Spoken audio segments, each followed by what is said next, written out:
Good afternoon. I'm excited to welcome Lucas Williamson of the NBA G League, also a former Loyola basketball star, and Whitney Young star as well. Welcome, Lucas. Yeah, no, it's a pleasure to be here. Thanks for having me. Well, I'm excited. Well, thank you so much for spending some time with us here in our office.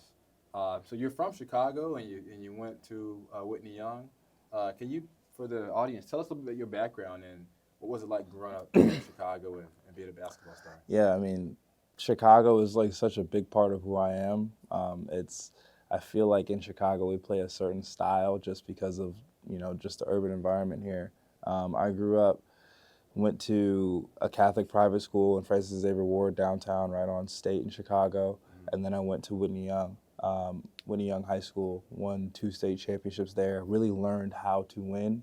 Um, Played in the Red West, um, played a national schedule in high school, was really exposed to a lot of different things at a young age, and then carried it on to go to Loyola Chicago, and then we had our runs there. So yeah, Chicago is a huge part of like my being and my essence, and I love the city to death.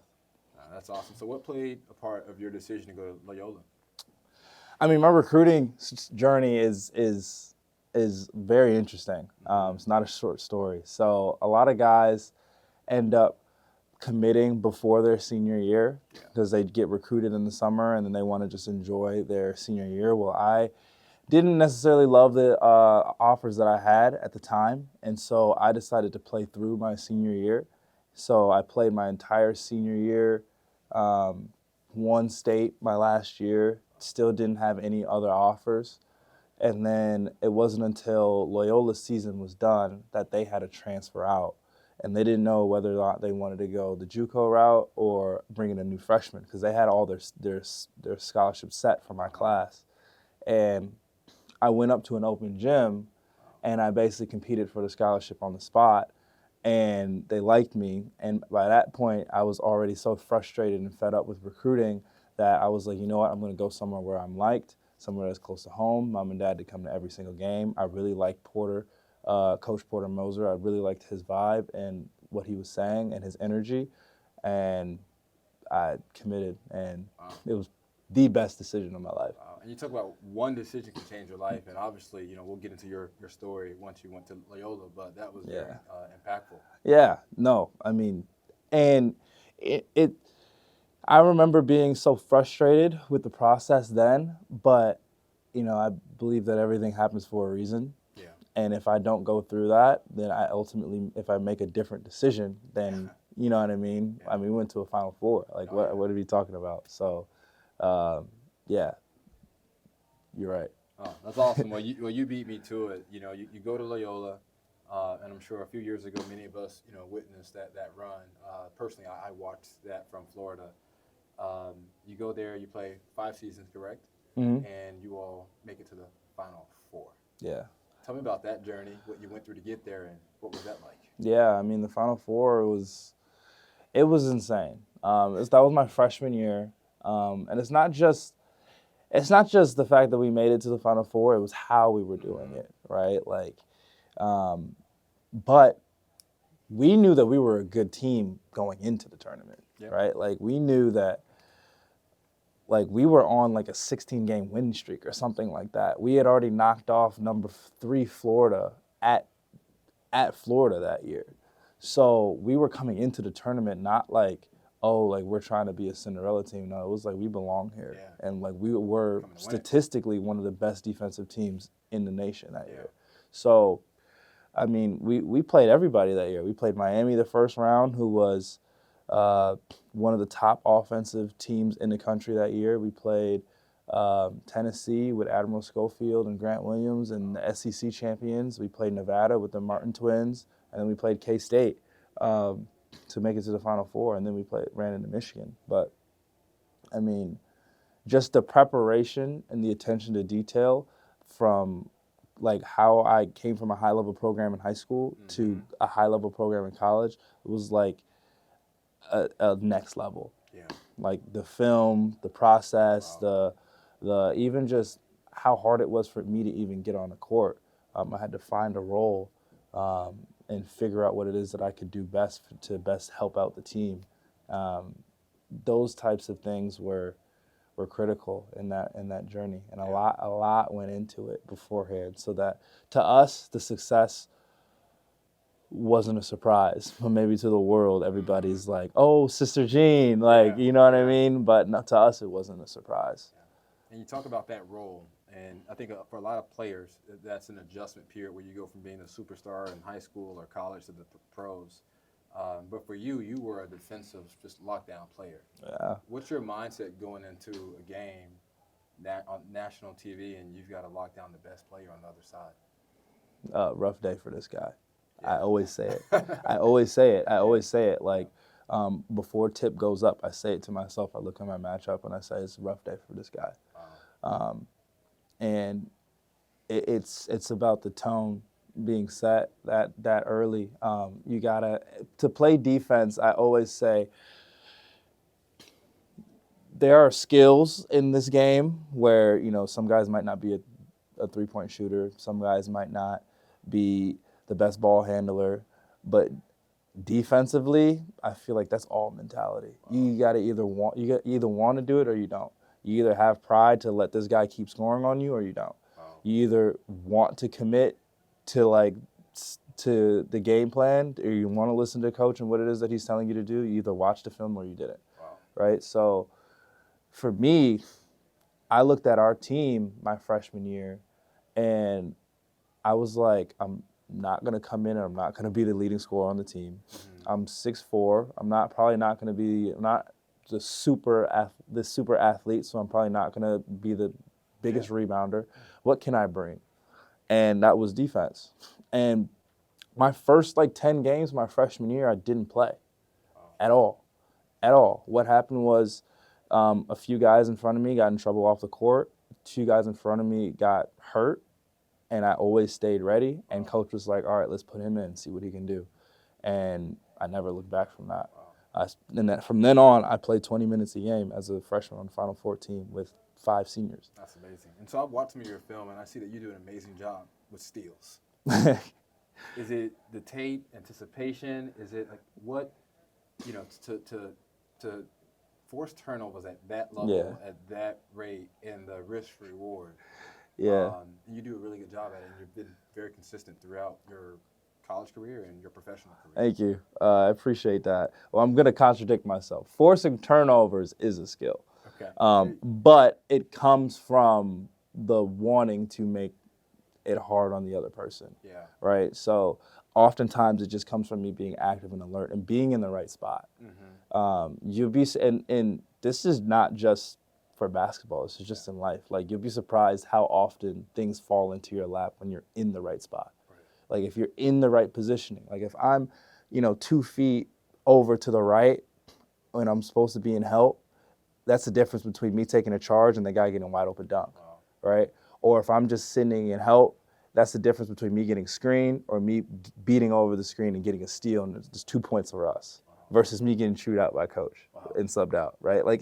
It's literally that small. You could be 1 foot off and it messes up your whole thing. So I want to say, there are some natural tendencies that I have that I'll swipe down at a ball. I could teach people hey, when to swipe or when to reach, when to do all that. But the majority of it is just being in the right spot. Wow. Just being in the right place. And you do a great job at it. And we talk about being in the right spot. You go to Loyola, you all go to the Final Four, and Loyola has a rich history of basketball. Yeah. You talk about some of the things that may have transpired 30, 40 years ago, and so you narrated the Loyola Project, which is a very great. It's an interesting film. Loved the film. Had a chance to watch it.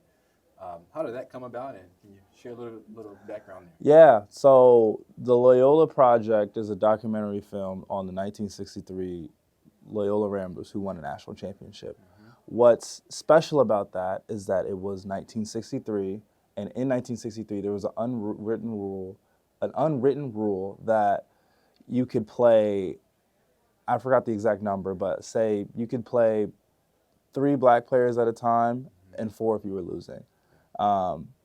And that was just an unwritten rule that all the coaches like follow. Like, we're talking about the 60s and civil rights movement and a lot of things that were going on at that time.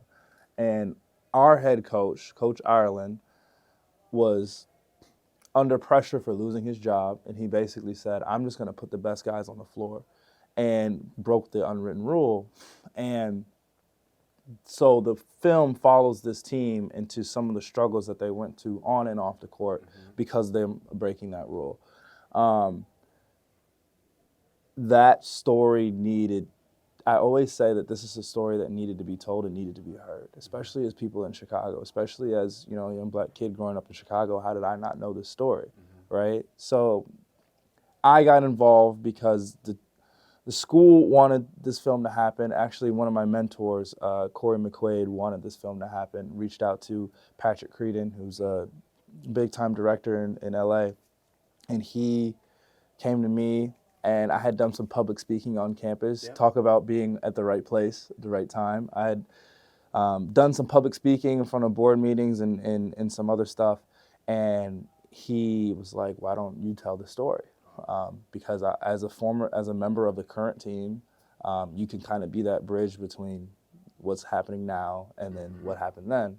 And that's how I got involved. But that story is incredible. And I think that movie really sneaks up on people in terms of how impactful it is. Yeah, it's very strong. And, you know, you do a really good job. Like, I've talked to you and we've had conversations, and as I'm listening to it, it really kind of pulls you in. Thank you. So, appreciate that. Really good job narrating. And I know you've got, you know, a background in like marketing. I'm getting a marketing master's at Loyola right now. I'm actually one class away. I might graduate in January. Awesome. That's well, you've got the natural skill set, which is great. And so now we fast forward. You make the decision, go to Loyola, Final Four, the Loyola Project, and now you're in the G League and you're a professional basketball player. The chances of that happening, I'm sure, or probabilities are just really, really low. Talk about that, your day and the life, the preparation, and the mindset you have to go through now being a professional basketball player, and this is your livelihood. Yeah. Honestly, it's like the old saying, like, the more things change, the more they stay the same. Like, my job title might have changed. I might be a professional athlete now, but like, my process is still the same. Yeah. Right?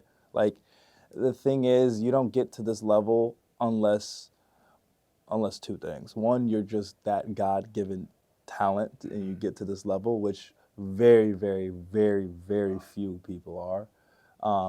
For the majority of us, I've been treating this as if it's my job since I was maybe 13, right? So I wake up, I get my workouts. Well, right now, my routine is my routine, and I stick to it. Waking up at 5, getting my workout, getting my lift in, getting my shots up. If I was healthy, I would do a little bit more contact, and I would do like a little bit more days. But the routine is a routine, and I stick to it. It's probably very similar to a lot of high achievers in the business world. Yeah. It's, hey, like, this is my routine, and I'm not wavering from it. And it really just roots you in what it is that you're doing. Like, now I can look back and say, hey, look, I was consistent over these days. I had a good week. Or like last week when I was sick, I was sick these 2 days. I missed out on 2 days of work. Let's figure out how I can be healthy for the next week, right? So it's measurable. So it's not like I'm just out here just winging it. Just, like I'm consistent in its routine for what it is that I'm doing. Where'd you get that drive from? You know, like, for me, it was, you know, my parents came from the islands, and I just always wanted what I wanted, and that was in the spot.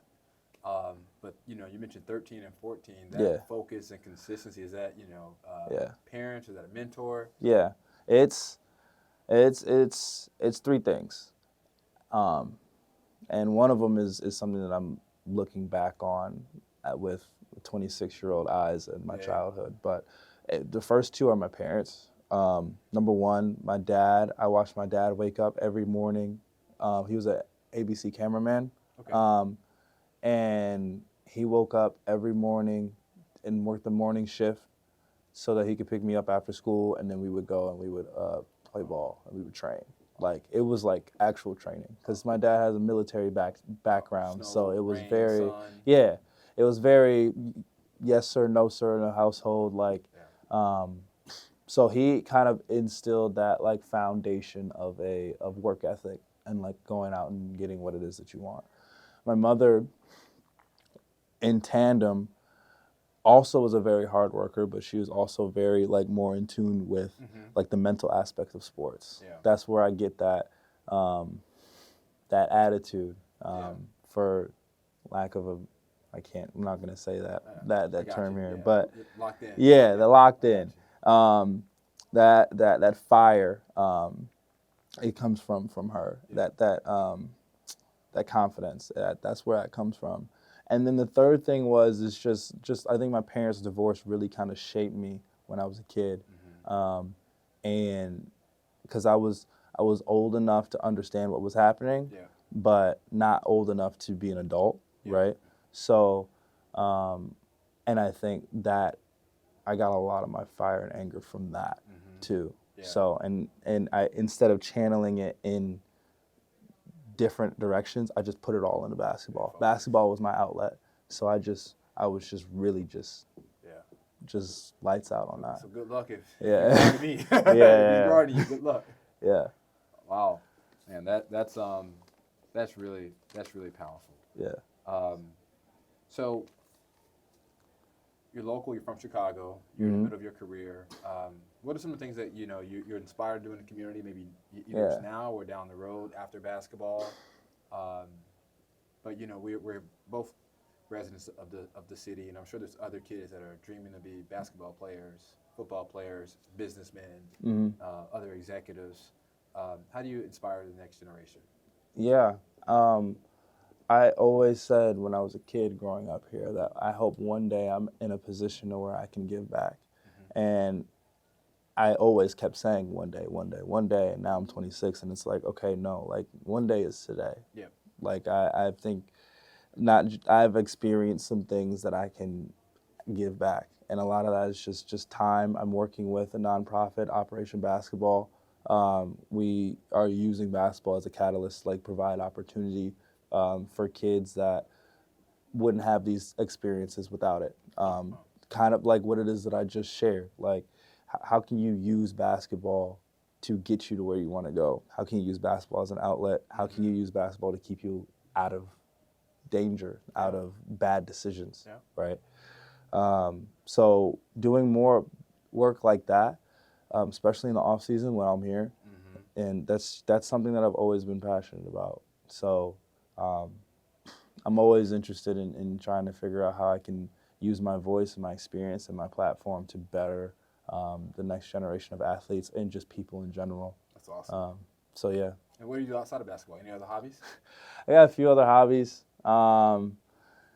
And one of them is I do a lot of networking, a lot of meeting different people, a lot of shaking hands, a lot of figuring out what it is that I want to do after basketball, right? Because I know that I understand, unfortunately, I probably have more basketball behind me competitively than I do in front of me. So I'm trying to figure out what that looks like and be proactive about that transition. So that's number one. Number two, I love hanging out with my friends, love kicking back, love just relaxing, I like riding my bike. I play some video games with some of my friends that don't live in the city. But other than that, I just like hanging out with my sister too. That's awesome. So I'm just nothing crazy. I don't do anything crazy. I'm just here enjoying summertime shot just like everybody else. That's awesome.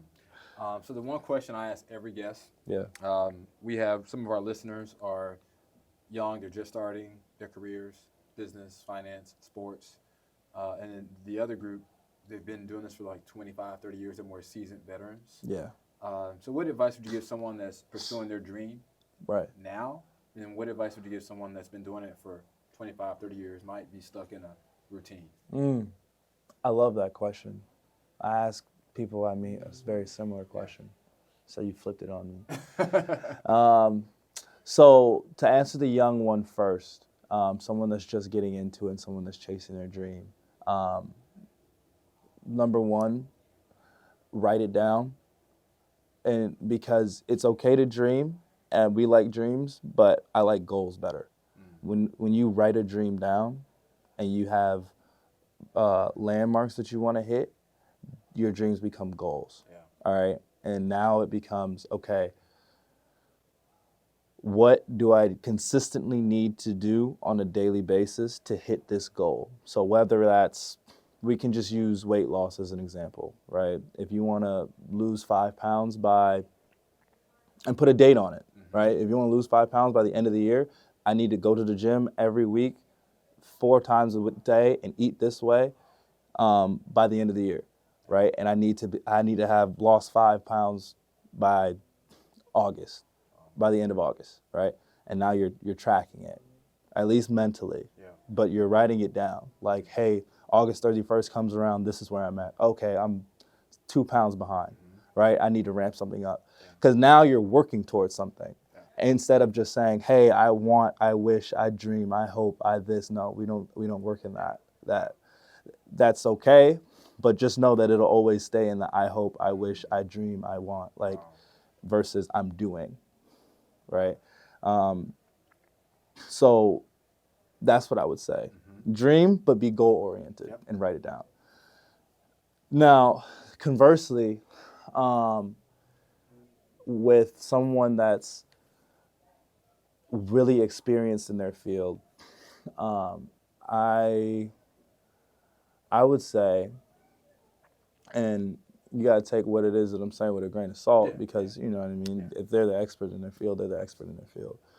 But number one, I would say, like, is what it is that you're doing something that you love to do? Is it your purpose? Is it your passion? If it was taken away from you, like would that define you?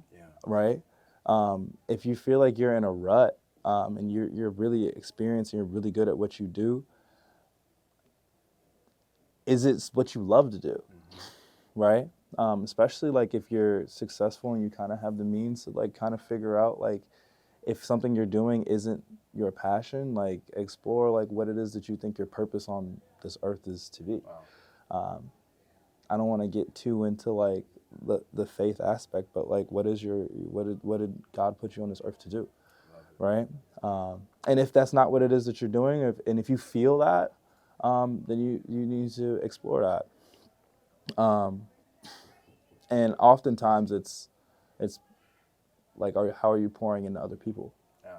Right? Like, how are you giving back? How are you sharing your knowledge? How are you impacting others?